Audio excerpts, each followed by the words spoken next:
I have to say that after the train wreck that was The Rings of Power Season 1, I did not think I would ever like this show, stick up for it, or even want to see any more of it ever again in my life. Which, well, I don't think I was wrong either. Well, let me rephrase that. I don't think I was wrong about that in relation to Season 1, which, yeah, I still feel the same about. I loathe it with intensity. Rings of Power was an abomination of a TV series.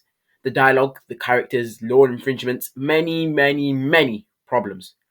But as you'll know if you watch my review of episode 1 of season 2 of Rings of Power, which you should definitely check out, I genuinely did unironically enjoy the beginning of the new season, which is in part due to the fact that Amazon and the writers of the Rings of Power have clearly seen the issues with season 1, addressed the gaping holes, and improved on them in this latest installment.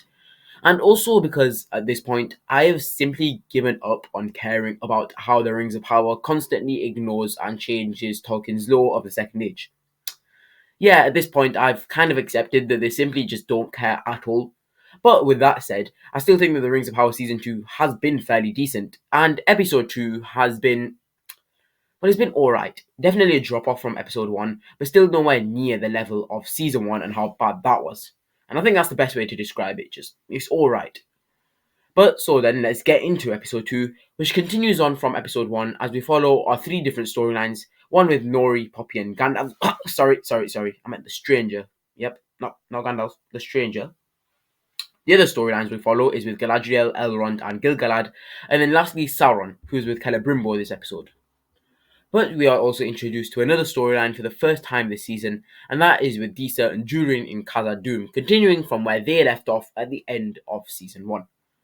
Now, this episode is interesting to say the least, because whilst episode 1 was a very good start to season 2 in my opinion, cleaning up from season 1 and introducing us quite cleanly to new characters and ideas, episode 2 is more of a quiet one, a bit of a slow burner leading up to the huge twist at the end of the episode as, spoiler alert, we see Anatar for the first time as he approaches Celebrimbor, with Sauron essentially beginning his whole manipulation of Celebrimbor plan, which, thank God, is accurate to the lore, and I am really, really excited to see how that goes down. So yeah, this episode is a bit of a slow one, and it does really drag on at points, but it was worth it in the end, if you ask me. And before we do get into the episode itself, though, one thing I have to shout out, as I did in episode 1, is the music from Bear McCreevy, who is slowly becoming my favourite part of this series. But with that little aside of it out of the way, let's actually get into the episode as we begin in Khazad-dûm, visiting it for the first time this season.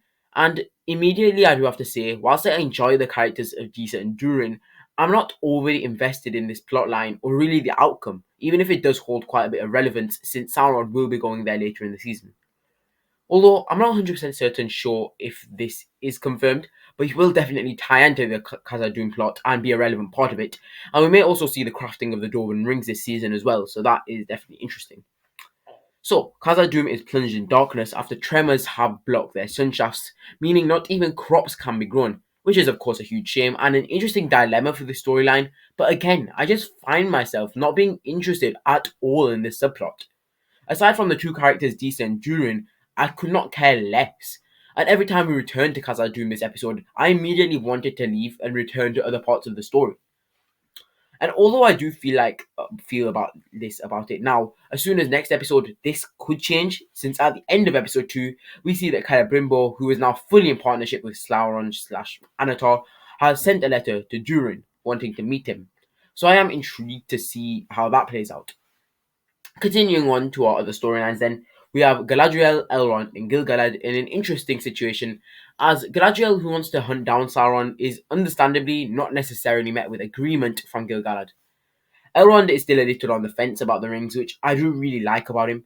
I said this about last episode as well, that if we cast aside the lore and focus on Elrond as a character within this show, it is quite a good arc for him, as he, unlike pretty much all of the other elves, completely disapproves of the idea of using the ring, believing that they have been corrupted by Sauron. And yeah, while he may be wrong, this is a very reasonable approach from Elrond, and I do like that about him. Also, Robert Aramayo does an excellent job of portraying this, and he fits the role just so well, if you ask me, even if he is quite different to Hugo Weaving as Elrond. But one thing that has been an issue for me this season, and even more so this episode, which has really been a thorn in this show's side since the very beginning, is the dialogue. This is something I simply cannot get over.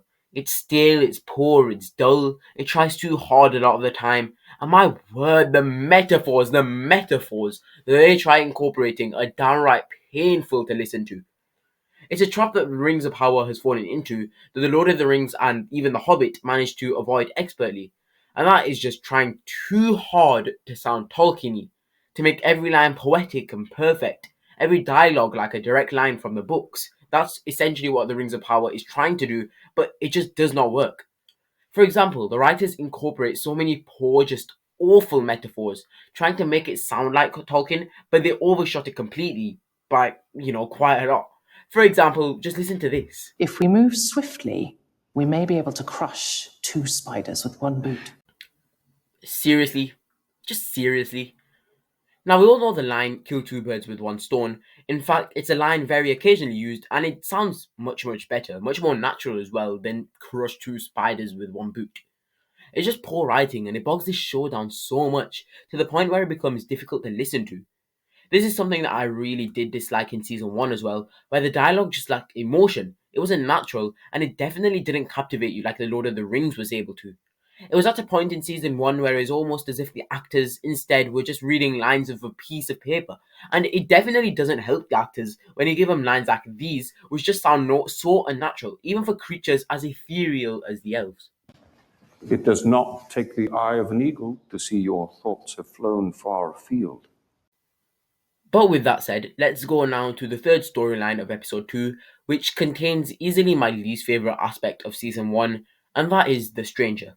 Not the stranger himself, no, I rather like the character, the acting is decent, and there is potential there for something really intriguing. No, but rather my issue is what we know that potential is inevitably going to become. Because it seems that this latest episode all but confirms our expectations that the stranger is indeed Gandalf. And yes, as you might expect, I do not bloody like this one single bit. The wizard, put simply, should not be Gandalf. There is so much, as I mentioned, potential in this character to become a blue wizard, one of the 2 characters whom we have barely explored at all in lore or on the big screen. This could be our first real chance to witness something of them, to explore them, but no. Seems as if Amazon are going to do what, to be honest, we expected them to do, even if there was a bit of hope. They're going to go with the old nostalgia baiting and trying to rope in more of the casual audience and say, look, it's Gandalf everyone, you haven't seen him before, look at this. Which, yeah, infuriates me. Partly because of how cool seeing a or both the Blue Wizards would be, and also because of how badly this would contradict the lore. And again, I know that in the first video I said we'd try and avoid complaining about the lore as much as possible, but this really, really would cross the line from Amazon's point of view. And it's being teased as this huge, big reveal in a few episodes' time where we see that, oh my god, the stranger was Gandalf after all this time. But the amount of foreshadowing we've seen, and hints so obvious you still know what was going to happen even if you watch the entire show with your eyes closed. It's ridiculous, all of it. For example, in one scene, the stranger needs to, but doesn't want to, do magic. When Poppy asks why, Nori, in the most subtle way possible, says that he needs a gun. Seriously? Seriously? That's how you're gonna do it? It's so obvious, so painfully obvious what they're doing here that it's embarrassing. So he needs a gand, does he, Nori? Not a stick. Interesting, a gand.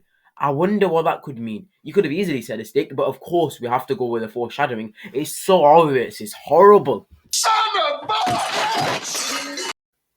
Anyways, sorry about that little rant, but we are not done with ranting because we are not moving on from this storyline in which we have another wizard, a dark wizard, related to the 3 mysterious creatures defeated by the stranger in season 1.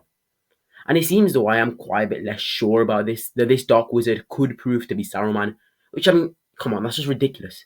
There really is no need for that.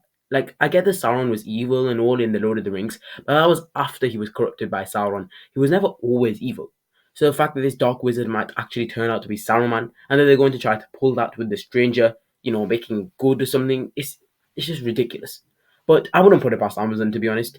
Although one theory I did see on YouTube, which I really do like, is the other evil dark wizard is actually the second blue wizard, with the stranger being the other blue wizard.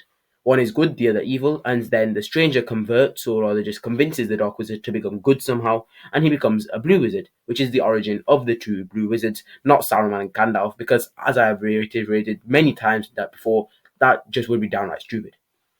Anyways, moving on from that plot, extremely annoying plot, we have the last storyline and also the one with the biggest payoff in this episode. And that is the storyline with Sauron and Celebrimbor, who, after initially not treating with Halbrand after giving Galadriel his word, is kind of manipulated and lets Sauron in. Which I do really like because it is something you definitely expect from Celebrimbor because he cares so much about his creation. He wants to know so badly that his rings have worked that he's willing to break the word he made to Galadriel and forget about any danger that Halbrand might present.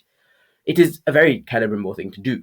And then to end, we get a big reveal, the moment we've all been waiting for, as blonde Halbrand, Lord of the Wigs, steps out and reveals himself as Anator. Now, this could have gone south very quickly if somehow the characters didn't recognize Halbrand simply because of a wig, but the way it's been handled is pretty good, with Celebrimbor knowing that this was Halbrand, but through Sauron's manipulations now believes his lies that Halbrand has indeed been sent by the gods, an emissary of the Valar. And that is the end of episode 2 of season 2 of The Rings of Power. Was this a good episode? Well, it's debatable. It's slow and it does drag, and the not so subtle foreshadowing to the stranger being Gandalf, mixed in with the horrible dialogue, is making me want to throw a brick at my TV screen. But apart from that, The Rings of Power Season 2, Episode 2 is decent and continues on from the good start that Episode 1 made. Overall, I'd give it a 6 out of 10, obviously a bit of a drop off from the first episode, but promising. And the end of episode is as a good sign for what is to come. But what would you rate this episode? Well, the comments are open, so make sure to tell me down below what you think. And remember, The Rings of Power started with a 3-episode premiere, and with this being episode 2, hopefully my review of episode 3 will be out tomorrow, so be on the lookout for that. And my episode 1 review is already out, so make sure to go check that if you haven't already. But that's it from me. Thanks for watching. Darth Sauron out.